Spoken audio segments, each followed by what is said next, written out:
वहीं पश्चिम बंगाल में सत्ता परिवर्तन और शुभेंदु सरकार के आने के बाद से ममता बनर्जी की पार्टी टीएमसी के काले कारनामे लगातार खुलकर सामने आ रहे हैं। टीएमसी नेताओं के भ्रष्टाचार और अय्याशी की कहानियों को देखकर के बंगाल की जनता का गुस्सा अब 7वें आसमान पर है। हालात ये कि आक्रोशित जनता अब खुद टीएमसी दफ्तरों के ताले तोड़कर उनके पापों को एक्सपोज कर रही है। एक रिपोर्ट आपको देखनी चाहिए। पश्चिम बंगाल में जैसे ही निजाम बदला वैसे ही तृणमूल कांग्रेस के पाप के घड़े एक एक कर फूटने लगे। शुभेंदु सरकार के आने के बाद से हर गुजरते दिन के साथ टीएमसी के वो काले कारनामे उजागर हो रहे हैं जिन्हें देखकर पश्चिम बंगाल की जनता का खून खौल रहा है। भ्रष्टाचार की मलाई से बनाए गए टीएमसी के दफ्तर अब जनता के निशाने पर है, जहाँ हर दिन टीएमसी के नेता एक्सपोज हो रहे हैं। ताजा और हैरान करने वाला मामला सामने आया बांकुरा से, जहाँ इंदास इलाके में पिछले 15 सालों से ये टीएमसी का गढ़ माना जाता है। तत्कालीन ब्लॉक अध्यक्ष शेख हामिद की देखरेख में जनता की गाढ़ी कमाई को लूटकर एक बड़ा 3 मंजिला आलीशान दफ्तर बनाया गया। आज स्थानीय इंदास बाजार के लोग इकट्ठा हुए, इस दफ्तर का ताला तोड़ा, अंदर घुसे, लेकिन जब दफ्तर की तलाशी ली गई तो अंदर का नजारा देखकर लोग सन्न रह गए। दफ्तर के एक हिस्से में जहां साड़ियों के बोरे जमा थे, वहीं इस बिल्डिंग में बने आलीशान गेस्ट हाउस के कमरों में भारी मात्रा में आपत्तिजनक सामग्री बरामद हुई।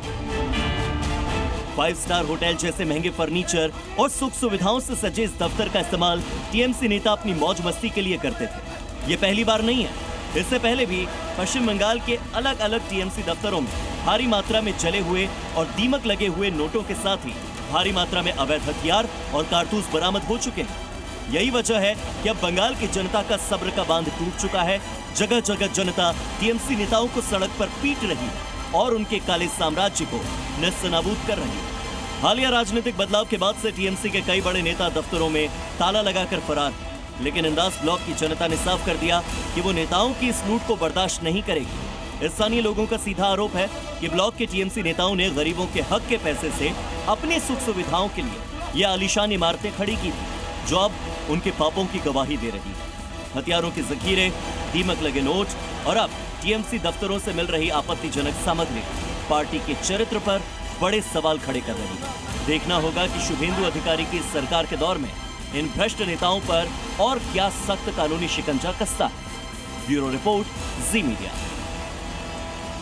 बड़ी खबर है, फैजल खान की गिरफ्तारी पर रोक लगा दी गई है। 20 जून तक गिरफ्तारी पर रोक लगी रहेगी। तो बड़ी खबर है, अंतरिम राहत मिल गई है फैजल खान को। अग्रिम जमानत याचिका पर सुनवाई जब तक नहीं होती है, जब तक डिस्ट्रिक्ट कोर्ट फैसला नहीं लेता है, तब तक ये रोक जारी रहेगी। और अगली तारीख मिली है 20 जून की, यानी 20 जून तक फैजल खान गिरफ्तार नहीं होंगे, ये स्पष्ट कर दिया गया। जिला कोर्ट ने गिरफ्तारी पर रोक लगा दी गई है। 20 जून का डेट दिया गया है। 20 जून तक गिरफ्तारी नहीं होगी फैजल खान की, ये बड़ा फैसला सुनाया गया है। और सूत्रों के हवाले से बहुत बड़ी खबर है, स्पीकर से मिल सकते हैं टीएमसी के बागी। 20 बागी सांसद कर सकते हैं मुलाकात। कल ही मुलाकात का वक्त मांगा गया। 20 सांसदों ने अलग बैठने की मांग की। और दरअसल कल बैठक हुई थी। केंद्रीय मंत्री, बंगाल के चुनाव प्रभारी रहे बीजेपी के भूपेंद्र यादव के घर पे काकोली घोष दस्तकार के साथ ही कुल 13 सांसदों की तस्वीरें भी सामने आई थी। दावा किया गया कि 20 सांसद इस बागी गुट में हैं। कल ही मांगा गया था मीटिंग का समय और सदन में अलग बैठने की मांग की गई थी। स्पीकर को इस पूरे मामले को लेकर चिट्ठी लिखी गई है। तो टीएमसी में उठापटक का दौर एक बार फिर से शुरू हो चुका है।